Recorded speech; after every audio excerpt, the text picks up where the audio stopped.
This is a training on using ListHub. So what you do is you log into your members.sotheby'srealty.com. Once you log in, you're at the main screen and you type in ListHub in the search feature there on the upper right hand side. As soon as you do that, click on the first thing you come to, the first item there, ListHub.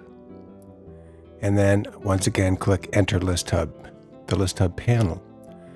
You can see the different tabs there, listing distribution. What that shows you is the basic wheel that shows that Sotheby's listings are distributed out to various websites.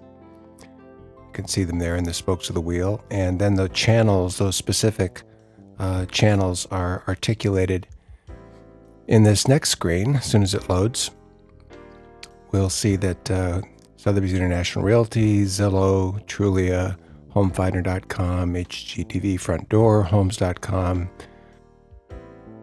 Lycos, RealtyTrack, AOL, etc., Country Life, Telegraph, James List, New York Times, Propco Luxury, which is in Asia, Smarter Agent if you registered your phone to the Smarter Agent system, and the Wall Street Journal. So you can peruse those at your leisure. Just giving you a quick rundown. When you click the Inventory tab, this will automatically go to your inventory. Once you've logged in, it knows who you are, so it'll show you your inventory that's on sotheby'srealty.com. If you click the property page, what that shows you is the listing as your listing as it's shown on the SIR site. We can see here Robert's listing. Got the little map there. This is the detail page.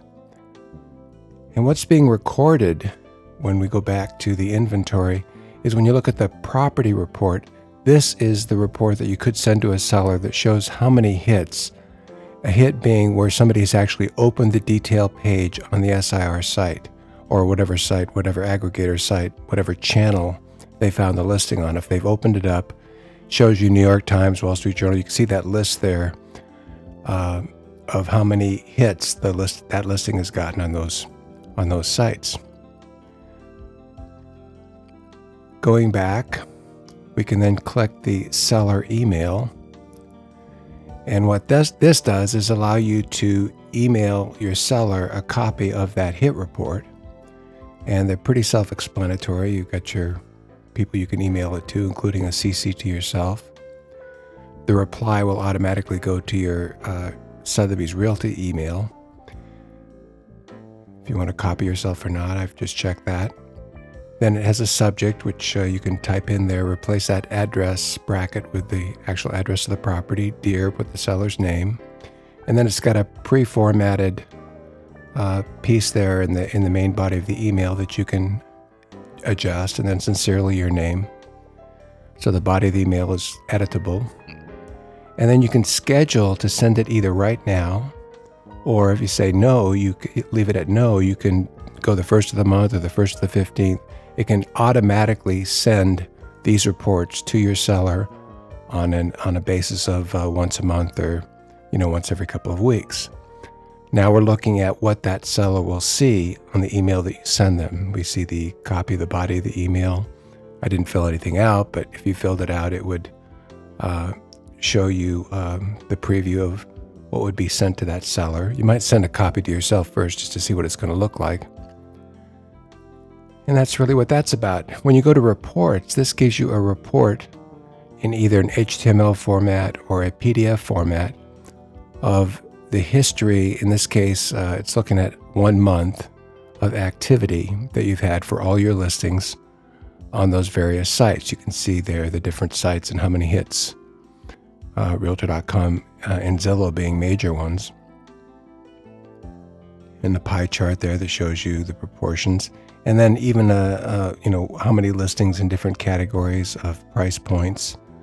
I just invite you to study this a little bit. You can also change the date.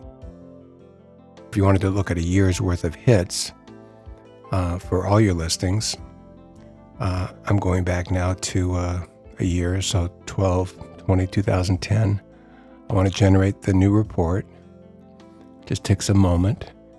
And then when it refreshes, it's going to give you all the hits for the past year. How many views? On what sites? And again, I'll leave it to you to kind of read the small print there. But again, the pie chart showing you the proportion of where the listings were seen. And then again, the price points shows how many listings in each price point and how many views you got.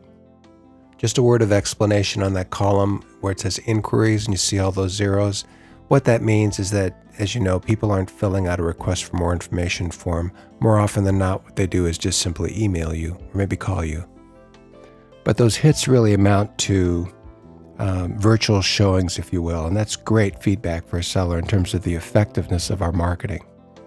Particularly when you think of sites like the Wall Street Journal and New York Times, that's really a differentiator because so much of our marketing is driving qualified leads from publications, world-class publications like that, where qualified prospects are on those sites and they're being driven through our marketing, through our collaborative marketing efforts like the Wall Street Journal's Business of Extraordinary Living, etc. The whole point of all the online marketing is to drive people to the SIR site or to these various different channels where, again, they'll see your listing. So that's a quick rundown. But again, what you've got now is the power to automate emails, reports, feedback to your sellers on the effectiveness of your online marketing. You can do it now through ListHub, as well as if you have Tour Factory, of course, you can do it through Tour Factory as well. But this is a differentiator, and I think a powerful one. So check it out. Let me know what you think.